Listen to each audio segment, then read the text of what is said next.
Digital Dollar Project – Don't rush digital dollar during COVID-19 crisis. J. Christopher Giancarlo is Senior Counsel at Wilkie, Farr & Gallagher and former Chairman of the U.S. Commodity Futures Trading Commission. As you read this, the United States along with the rest of the world has been struck with the COVID-19 pandemic. As Washington has implemented the policy response of social distancing with the resulting breaking of the economy, it has set upon issuance of direct payments to individuals to offset lost wage income. To better effectuate direct assistance, proposals have been made for so-called digital dollar electronic cash payment infrastructures to distribute electronic payments directly to consumers. These proposals to date consider digital dollars in terms of distribution functionality for government benefits, not as a form of true central bank digital currency (CBDC). The Digital Dollar Project proposes something far more fundamental, a new, additional format for U.S. currency, a digital dollar that has the same legal status as the dollars in one's purse, only on a personal device. For government agencies charged to distribute government crisis benefits to vulnerable populations, especially those without access to banking services, direct transmission of digital dollars to smartphones would be a time saver. Moreover, in a pandemic where viruses are transmitted by paper money and metal cash transactions, paying for food and essentials with digital dollars is more than convenient, it could be a lifesaver. The Digital Dollar Project was launched earlier this year to lead public discussion of the merits of a tokenized form of a United States CBDC, or what we alliteratively call the digital dollar.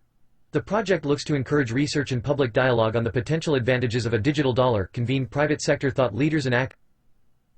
The Digital Dollar Project is a partnership between Accenture, the global consultancy firm, and the Digital Dollar Foundation. The foundation is a not-for-profit organization formed with my brother Charles Giancarlo, a veteran Silicon Valley entrepreneur, investor and executive, and Daniel Gorfein, former CFTC Chief Innovation Officer. The Accenture team is led by David Treat, Managing Director and Global Head of Accenture's Capital Markets Blockchain Practice. Determined to bring many perspectives and professional disciplines to bear, the Digital Dollar Project recently announced a diverse advisory board that includes economists, business leaders, technologists, innovators, lawyers, academics, consumer advocacy and human rights experts and ethicists from across the political spectrum. The board has held 2 virtual meetings, with more scheduled. And the project has given a series of briefings to congressional staff, administration officials and policy bodies in the U.S. and abroad. We'll soon publish a white paper setting out the benefits of a tokenized U.S. CBDC for the American economy and the broader global financial community. Something as complex and worthy of the U.S. dollar's global importance should not be cobbled together in a crisis. Getting it right will take time. Nevertheless, now is the right time to get started. It is a somewhat unique historic characteristic of the U.S. that when it embarks upon critical technological initiatives, such as landing a man on the moon or building the Internet, it often does so through a series of partnerships between the private and public sectors. We believe that creating a well-architected, durable and universal digital dollar is of similar importance. But building it will be an enormous undertaking. It needs to be done carefully, thoughtfully and deliberately and in a way that supports the critical monetary and public policy imperatives of the public sector with the know-how, ingenuity and project management skills of the private sector. Our project aims to be a private sector thought leader in this endeavor. Defining a digital dollar. In the 2-tiered banking system within the United States, the Federal Reserve Fed issues banknotes for the general public and reserves for the banking system. Our proposed digital dollar would maintain the same 2-tiered distribution architecture. Commercial banks would trade reserves for digital dollars to issue and distribute for end-user transactions. The digital dollar would be a liability of the Fed carrying the full faith and credit of the U.S.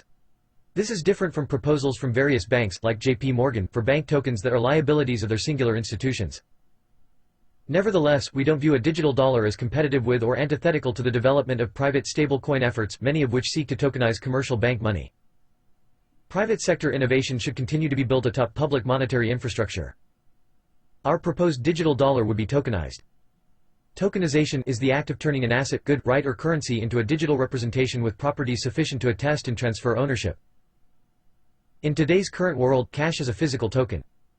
To verify the transaction, you only need to confirm the authenticity of the bill. Because each bill is unique, it is impossible to spend the same bill more than once. This differs from account-based electronic money, which uses a reconciliation-intensive, message-based approach to adjust entries in a ledger. In a token-based system, the token, just like the dollar bill, contains all information necessary for the recipient to verify the legitimacy of the transaction. In an account-based system, the operator of the system authenticates the sender to ensure authorization to update account balances.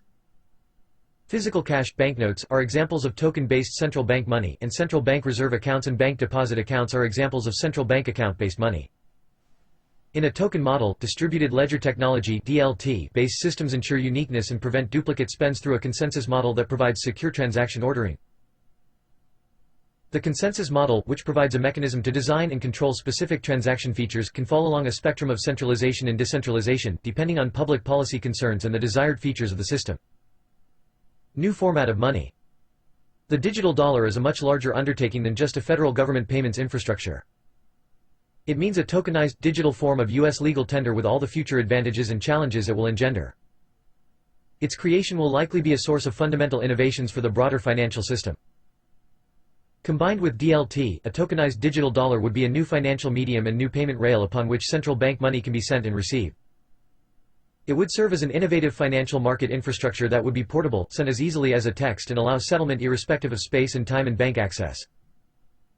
And it would enhance confidence for conducting digital payment transactions, broaden scope, diversification and resilience in dollar payments, and support retail, wholesale and international payment use cases. Retail e-commerce is challenging for populations traditionally underserved in retail banking.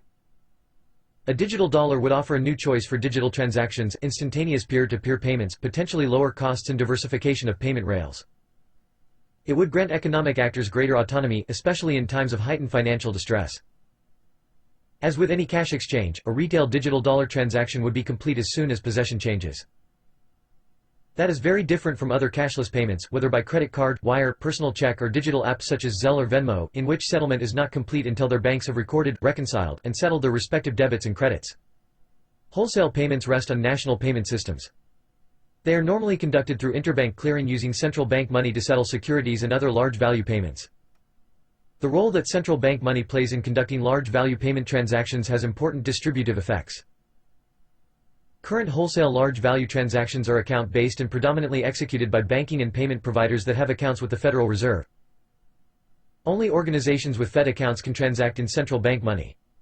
A tokenized digital dollar would provide alternative access to central bank money and support the emergence of broader, more diverse financial market infrastructures. International payments currently cannot be conducted digitally in U.S. central bank money. A digital dollar would allow more direct monetary relations to be established, reduce risks, address persistent deficiencies of the existing correspondent banking model, enhance competition in international payments and advance financial market integration. The use of a digital dollar in cross-border and offshore transactions would enable digital payments in central bank money for remittances and large value payments, including the possibility to conduct offshore securities settlement. The Digital Dollar Project will continue its exploration of a true U.S. CBDC in thoughtful writings and by proposing a series of iterative pilot programs. Creating a well-functioning and universal digital dollar should be done in the same way that the Internet was created, by supporting the monetary and public policy concerns of the public sector with the know-how, financing and project management skills of the private sector. And it should be done deliberately, cautiously and, yet, with determination. Something as complex and worthy of the U.S. dollar's global importance should not be cobbled together in a crisis. Getting it right will take time. Nevertheless, now is the right time to get started.